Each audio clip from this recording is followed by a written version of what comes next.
Rumah bergaya Tudor yang terletak di Claygate, Surrey, Inggris ini dihuni oleh warga Inggris keturunan Irak, yakni Saad Al-Hili dan sang istri Iqbal, serta dua anak mereka Zainab dan Zina.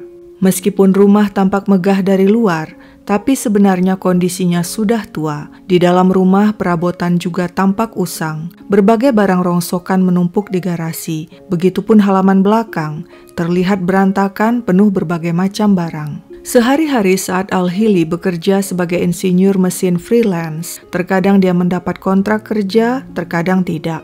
Pemasukannya tidak menentu. Mungkin hal ini yang membuat Saad dan keluarganya hidup hemat. Mereka selalu membeli barang dengan penawaran termurah, jarang shopping, memakai pakaian yang itu-itu saja, bahkan mobil mereka, sebuah BMW bekas pun dibeli lewat eBay.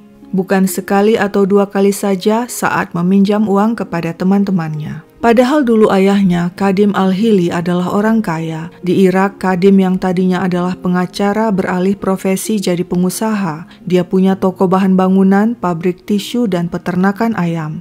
Tahun 1971, akibat situasi ekonomi dan politik Irak yang tidak stabil, Kadim memboyong istri dan dua anaknya, Zaid dan Saad, pindah ke Inggris. Tahun 1974, Kadim sempat kembali ke Irak untuk mengurus semua usahanya yang sempat ditinggalkannya. 8 tahun kemudian, tepatnya di tahun 1982, Kadim memutuskan menjual usahanya dan kembali ke Inggris dengan membawa semua uangnya. Rumah Tudor itu dibeli Kadim pada 1984. Meskipun hidup keluarga itu makmur, tapi hubungan Kadim dan istrinya tidak harmonis. Keduanya berpisah dan Kadim pindah ke Spanyol meninggalkan istri dan dua anak laki-lakinya di rumah Tudor.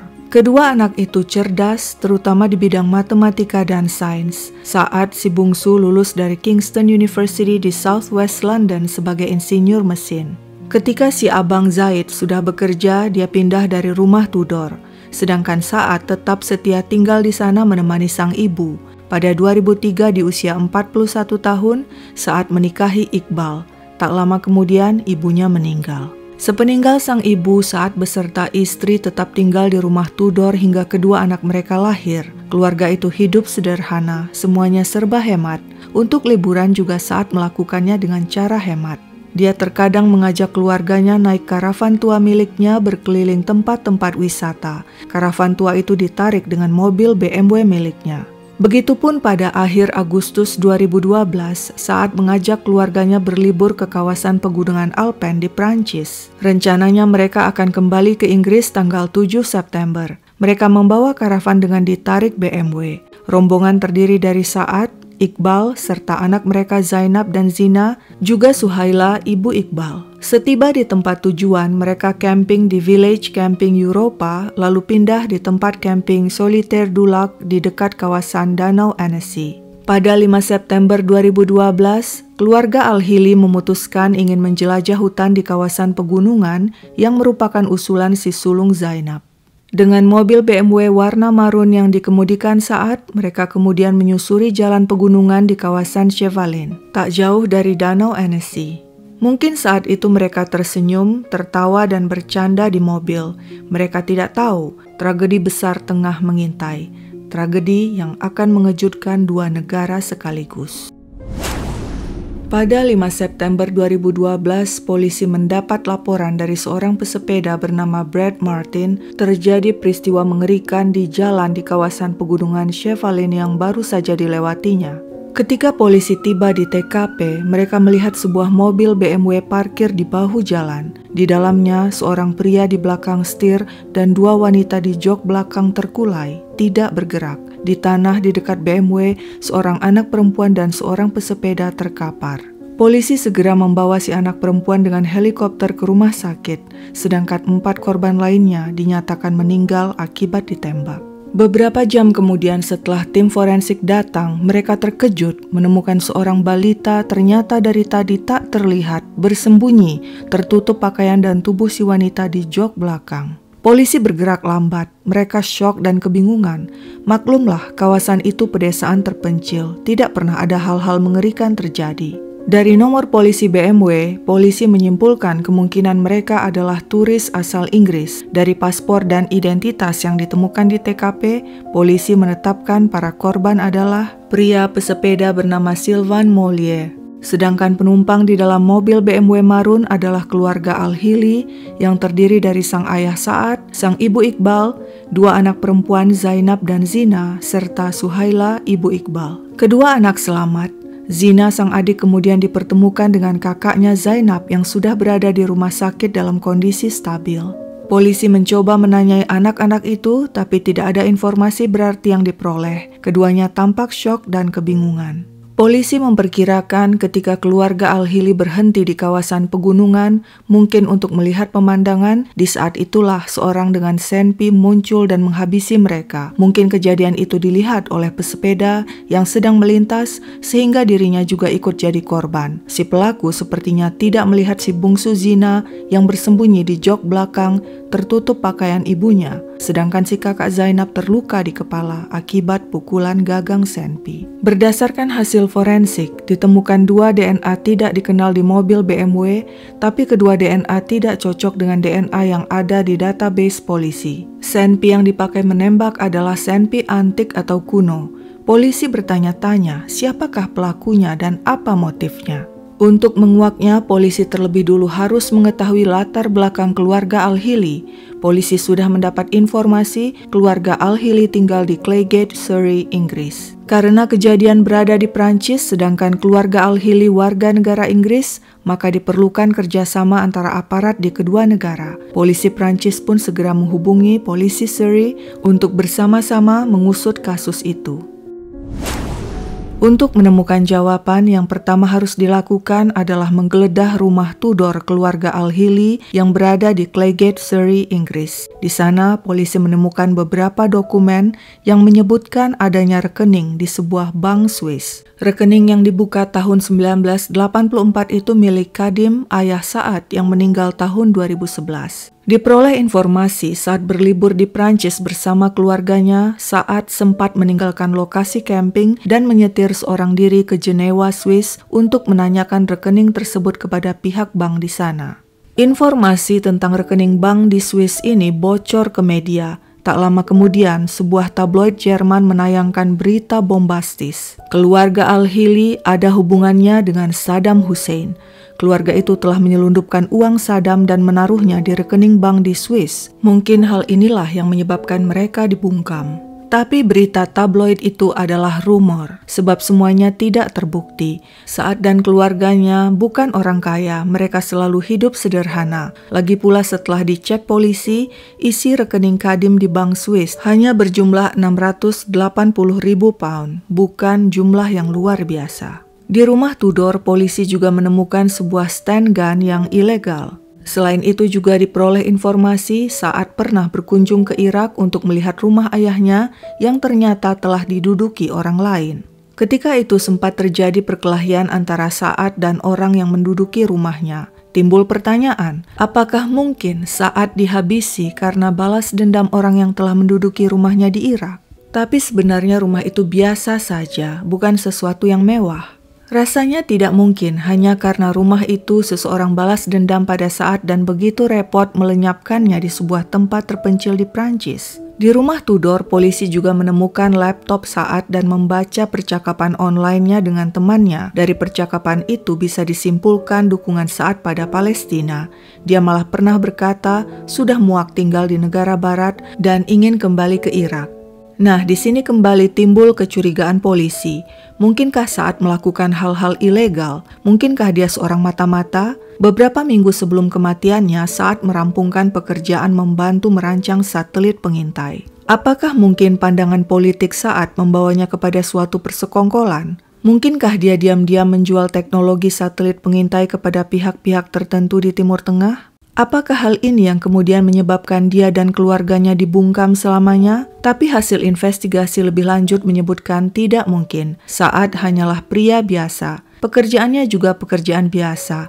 Tidak ada teknologi super canggih yang dikuasainya atau hal-hal tertentu yang bisa dijualnya ke kelompok atau negara lain. Tapi ada hal yang paling mencurigakan bagi polisi, yaitu soal warisan. Ternyata sudah setahun Saad dan abangnya Zaid tidak bicara. Mereka berselisih soal warisan dan sudah setahun mereka hanya bicara lewat pengacara masing-masing. Rumah Tudor adalah salah satu warisan yang mereka perebutkan. Tahun 2009 setelah istrinya meninggal, Zaid pindah ke rumah itu.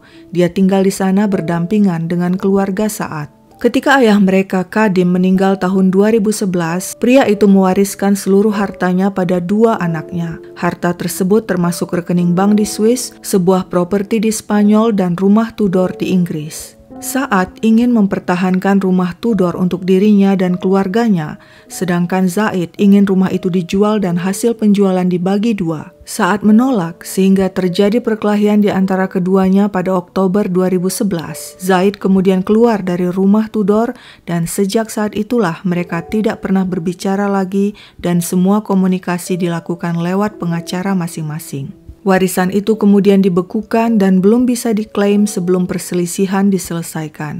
Kepada seorang teman, Saad menyampaikan kecurigaannya tentang Zaid. Pertama, Zaid diam-diam berusaha menarik uang dari rekening bank di Swiss. Kedua, Zaid memalsukan surat wasiat ayahnya. Menurut Saad, Zaid telah minta ayah mereka menandatangani kertas kosong, lalu kemudian Zaid sendirilah yang merancang wasiat di atas kertas kosong itu. Kecurigaan polisi kepada Zaid sangat besar. Bisa saja Zaid yang menghabisi keluarga Al-Hili atau dia menyewa seseorang untuk melakukannya. Tapi jika senarionya memang seperti itu, mengapa si pesepeda ikut dilenyapkan? Benar-benar aneh, pikir polisi. Investigasi pun berlanjut. Kini yang diselidiki adalah latar belakang si pesepeda yang ikut jadi korban, yaitu Sylvain Mollier. Sylvain berusia 45 tahun dan telah bercerai. Dia memiliki 3 anak, masing-masing 2 anak dari mantan istri dan 1 anak dari pacarnya Claire. Sylvain mantan karyawan di sebuah perusahaan di sebuah kota kecil beberapa mil di tenggara Danau Annecy. Perusahaan itu adalah salah satu supplier terbesar komponen nuklir di dunia. Berdasarkan hasil forensik, Sylvain didor paling banyak, yaitu 7 kali. Kemudian timbul pertanyaan, mungkinkah Sylvain melakukan sesuatu ilegal yang berkaitan dengan nuklir sehingga kemudian dihabisi? Mungkinkah Saad dan Sylvain sebenarnya adalah komplotan dan melakukan suatu konspirasi berbahaya yang menyebabkan keduanya harus dibungkam selamanya? Tapi investigasi menunjukkan hal itu mustahil. Lagi pula saat kejadian, Sylvain menganggur dan tidak bekerja lagi di perusahaan itu. Sementara itu juga diperoleh informasi bahwa orang tua Claire, pacar Sylvain, tidak setuju dengan hubungan mereka. Apakah mungkin orang tuanya yang menyingkirkan pria itu selamanya? Lagi-lagi tidak ada bukti yang mengarah ke sana. Kasus ini benar-benar sulit dipecahkan, tapi polisi terus melakukan investigasi. Mereka mendapatkan informasi dari 2 orang pekerja hutan. Mereka melihat seorang pengendara sepeda motor di kawasan pegunungan di siang hari pada hari kejadian. Saat itu mereka menegurnya karena si pengendara parkir di tempat yang salah. Berdasarkan keterangan pekerja hutan itu, polisi membuat sketsa wajah si pengendara motor. Dia berjenggot dan beralis tebal dan memakai helmet hitam. Helmet seperti itu hanya diproduksi 8.000 beberapa tahun sebelumnya khusus untuk polisi. Mungkinkah pria itu si pelaku? Apa motifnya? Apakah seseorang telah membayarnya untuk melakukannya? Semuanya kabur. Polisi memeriksa semua nomor ponsel yang lewat di sekitar kawasan itu. Ada sekitar 4.000 nomor. Salah satunya milik Eric Devoisu.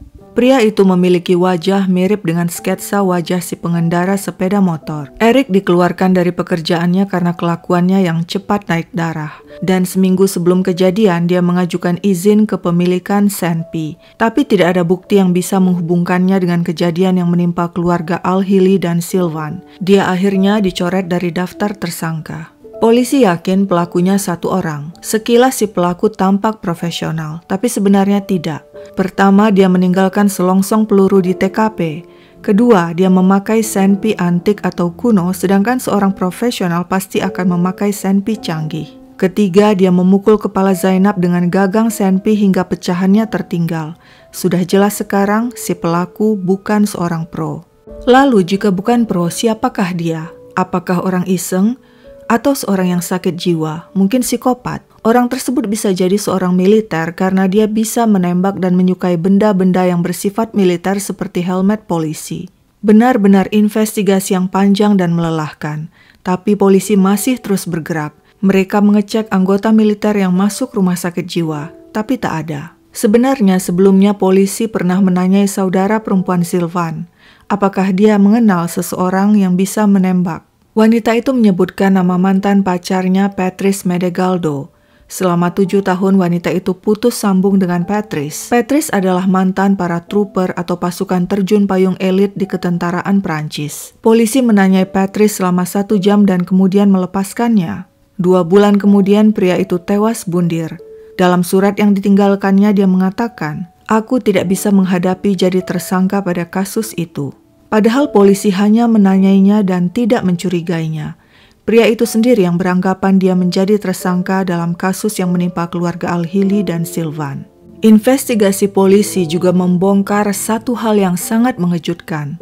Ternyata selama ini Iqbal, istri Saad, telah membohonginya. Iqbal tinggal di Swedia dengan orang tuanya. Kemudian dia pindah ke Abu Dhabi dan katanya bekerja di sana sebagai dokter gigi. Tahun 99 dia datang ke Amerika Serikat lalu menikah di Louisiana dengan James Thompson yang dipanggil Jimmy, seorang mantan polisi dan pekerja migas. Bisik-bisik mengatakan pernikahan tersebut hanya pura-pura. Tujuan utama Iqbal menikah dengan Jimmy adalah untuk mendapatkan green card atau izin tinggal permanen di Amerika.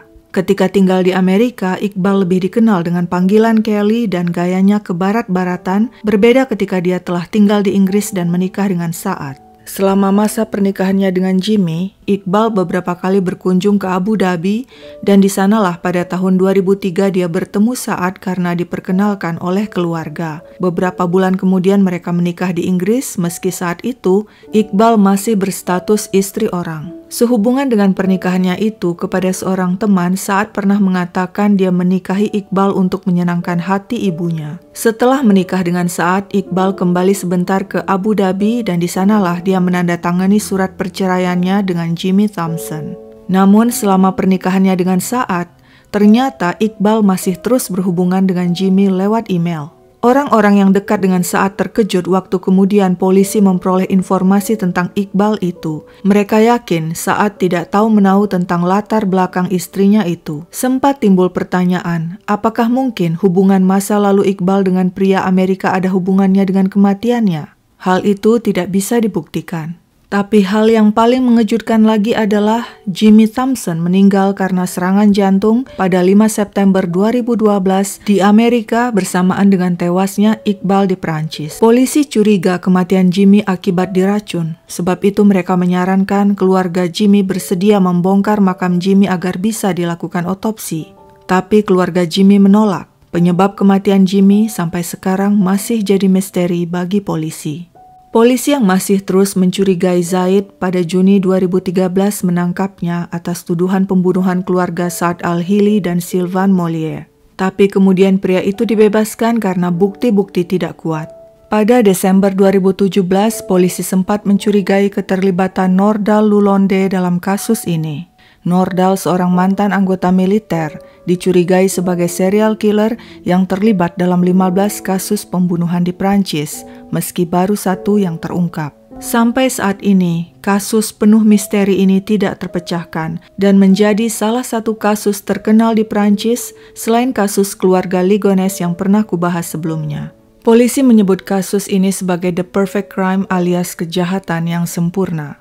Lalu bagaimana kabar Zainab dan Zina? Mereka tinggal dengan kerabat mereka. Kerabat itu pernah mengajukan permintaan ganti rugi pada polisi Prancis atas kasus yang menimpa kakak beradik tersebut, tapi permintaan ditolak. Paman mereka Zaid ikut mendukung mereka. Akibat kasus tragis itu, Zainab dan Zina mengalami trauma dan untuk sementara tidak bisa ditanyai lebih mendalam. Menurut psikolog, anak-anak biasanya akan mengalami trauma menghadapi kejadian seperti itu. Tapi ketika usia mereka nanti menginjak 20-an, mereka bisa mulai diajak bicara tentang kasus itu secara detail. Saat kejadian tahun 2012 itu, usia Zainab 7 tahun, sedangkan Zina 4 tahun. Berarti sekarang di tahun 2021, mereka berusia masing-masing 16 dan 13 tahun. Mungkin harus ditunggu beberapa tahun lagi hingga mereka siap untuk membongkar kembali memori pahit itu, jika mereka masih ingat tentunya. Seperti yang dikatakan Véronique Denisot, jaksa penuntut Annecy Prancis, jika nantinya kedua kakak beradik itu bisa mengingat lagi kejadian dengan lebih detail, maka kasus itu mungkin bisa dipecahkan. Semoga saja. Sekian dulu ceritaku, sampai jumpa kapan-kapan.